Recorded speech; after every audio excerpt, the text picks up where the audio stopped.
Good afternoon. Welcome to Zettelkasten for Fiction with Victoria Crowder. This is episode 12. We're going to dig a little bit more into numbering. Hello, fellow anti-novelists, anti-netters, Zettelkasteners, writers, curious onlookers. Everyone is welcome here. So, we're in the library, and we're looking at a little handwritten snippet of the first index that I created. So, I got a question over in day before yesterday's video asking, what does my numbering look like and how did I come up with it? So I want to address that quickly. I did already do a video on numbering, but I'm going to go just a little bit more in depth for you guys because I'm currently writing about this in the book Zettelkasten for Fiction. So here we go. This first note is actually, it is a page torn out of one of my sketchbooks. I love watercolor paper. It's nice and thick and chunky, so I just tore it out of my sketchbook and flipped it over. So what I've started doing is for my main character, Tara, I started her at the number 7110, and then her parents got 7111 A and B, her dad's friend got B.1, Tara's friend got 7112, and so forth. So this was just my thinking out loud to myself on paper in order to get some of those key elements down onto a page. The next page is this one. This is the one where I lined out my system. I follow the Scott Scheper system using arts and humanities in the 1000s, social sciences in the 2000s, natural sciences 3000s, formal sciences 4000s, applied sciences 5000s. My 6000s are for resources, and my 7000s are for my novel.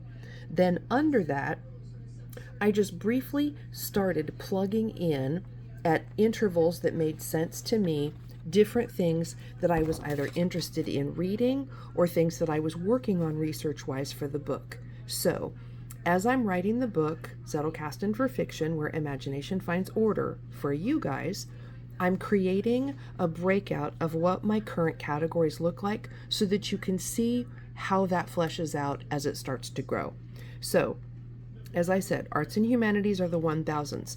Now, under 1001, I have plot, and I've labeled it situations because I'm going to go through George Pulte's 36 dramatic situations for you and talk about how those can inform your story. So all of those cards, which are these cards, live there.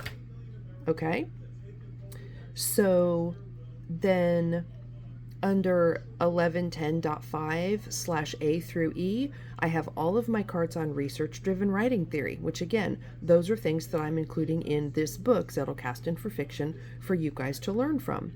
My 1040 is a whole bunch of cards which are books that I want to read. So anytime someone suggests a book or I run across a book, I just file it under 1040. 1050 is plot theory, so that's all of these things that I'm cooking up for you for how to build and manipulate your plot and your plot structures, so I can always find those. 1100 is library and museum sciences. That's important because you know my main character in the novel that I'm writing is Dr. Tara Kaler, and she's a museum researcher. And so in order to understand the requirements of her job, the environment that she works in, all of that research lives under my 1100. Under 1101 is theories of the novel. That's where all of these different kinds of novel structures that I'm investigating so that I can share them with you, those all live under 1101. Now, 1101.1, actually those are the cards that I just showed you. I mislabeled that. 1101.1 through 1101.36 are Pulte's 36 dramatic situations. So that's where those live. So you can see each of those categories has just grown as I've started to fill out my Zettelkasten. When I come back up here to the social sciences under 2000s, I've got 2005 scarification. That also includes tattoos because that figures in my novel. 2010 are Vikings and Viking history. That may or may not figure in, but I did some research anyway. 2050 is my own family, which I filed under social sciences because that just made sense to me. So things that have to do with my own family, like genealogy, birth dates, what have you, those live in cards there. Let's go to 3000s under natural sciences. 3100 is where biology, the science of evolution, lives because that may or may not figure prominently into my main male character in the novel, Marshall Branch, because he is a plant biologist, and so he has an interest in studying evolution and the theories of it. I don't have a ton under formal sciences, so let's go to applied sciences under 5000s. I've got 5101, which is military intelligence, and 5201, which is war and conflict intelligence. Those are things that as a former military man, Branch understands very well. So I work with those areas in my own job and career, but I also wanted to understand some of the theory behind it, so I did a lot of research there.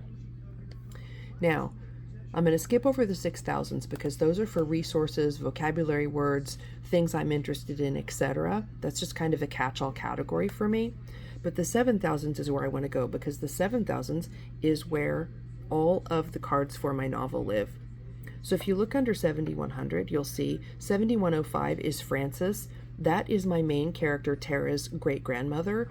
She has bearing on the story insofar as Branch, my main male character, is concerned. 7110 is Dr. Tara Kaler. She's my main female. And then you'll see 7111A is her mom. 7111B is her dad. And then I jump down to 7112. That's her basically mentor in the present tense. And then 7120 is Marshall Branch, my main male character. So what I want you to take away from this is there is no one right way to build out this card system. It needs to be whatever makes sense to you. But the important takeaway from today's video is this. If you're struggling with numbering or you're not sure how this applies to your fiction, I want you to sit down. I want you to sketch out a number system. It doesn't have to be the Scheper system of the academic disciplines. It can be anything. It can be start at 4000 because you like that number, and 4001 is going to be your main protagonist character. And then you're going to start listing out who's important to them and giving those people a number. It's just a system that allows you to get back to the details about those people and find them, and it gives you a place to record ideas that could be used as you write your story. So that's your homework for today. If you haven't already started thinking about your numbers, make yourself a little grid and just start dropping people, characters, places, anything that strikes your fancy about things that you love, character ideas, personalities that you're interested in, or things that you would love to research and learn more about to apply to your writing. Just start plugging those things in under your numbers and just start to see how it can grow and develop, because I guarantee what's going to happen is things are going to start making sense, and then you can start transferring these onto placeholders and tabbed note cards. You may recall that mine are all tabbed with their important number. This is my 1000 card. That's a little dark back there. But you can see I've made a note, just like I have on my cheat sheet. The arts and humanities are the 1000s. And then I've made a few notes to myself. That could be all of human culture, literature, philosophy, religion, architecture, languages, music, all of those things that are included in that category. So that's just a little cheat card, which sits at the head of my 1000s over in my Zettelkasten. So that's just a nice eagle-eyed view at how you can get your numbering started and how you can start dropping those cards in to your beginning box if you haven't already done that for fiction. Tomorrow, we're going to take a look over in my actual box and look at how some of these things break down. And then once you have a sense of the organization of it, we're going to turn back around top down over here, and we're going to look at how I start to plug these elements specifically into my story. The workflow for Zettelkasten to nonfiction is a pretty straight line. You do your research, you create your main cards, you capture your own thoughts on those main cards, and then you lay those out in order to do your writing. Well, there's no secret sauce. It's exactly the same in fiction. You gather your cards, you pull them together for the scene that you're going to write, and then you simply start pulling those details out and drafting out your scenes. So in the coming days, that's the process that we're going to dive into, and I'm going to show you a deeper dive into exactly what that looks like as it plays out. So once again, as always, thank you so much for your time. Thank you, my new subscribers. I totally appreciate each and every one of you. I will continue foraging and trundling in order to produce the very best book that I can to show you how all this works, and I will keep on writing. I can share with you, let's see, today's word count after updating my writing tracker is, big reveal, 15,248 words written so far in the Zettelkasten for Fiction Where Imagination Finds Order book. So I'm coming right along. I'm getting the work done so that you will have my book in your hands, each and every one of you who has been so kind as to pre-request access. I will get it done as quick as I can, I promise. Otherwise, get your numbering going, start to think about how it might work for you, and I will see you in tomorrow's video.